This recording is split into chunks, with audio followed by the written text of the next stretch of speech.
परवा दिवशी आपले नवीन सहकारी युतीचे की ज्यांनी नेहमी समिती घातली आम्ही नगरपालिकेच्या जिल्हा परिषद निवडणुका एकत्र लढवल्या आणि त्यांनी काल काय परवाशी भारतीय जनता पक्षामध्ये प्रवेश केला.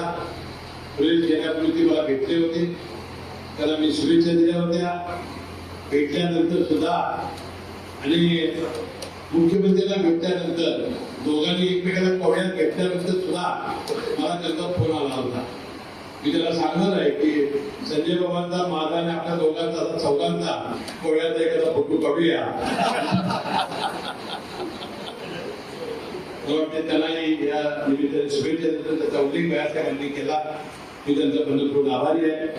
अनेक चॅनेलवर भाषण करत असताना, मुलाखती देत असताना त्यांनी माझं कौतुक केलं आणि 6 वेळा निवडून येणं ही किती सोपी गोष्ट नव्हती त्याचाही त्यांनी उल्लेख केला.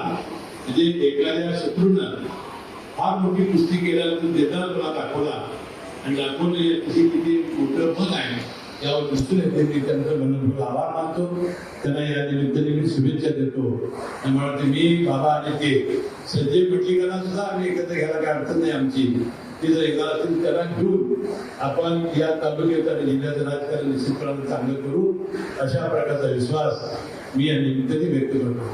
हे आहे गोकुळचं श्रीखंड. अगदी जिभेवर रेंगाळणार. जिभेवरच नाही तर मनावरही रेंगाळणार. गोकुळ श्रीखंड, मनावर रेंगाळ.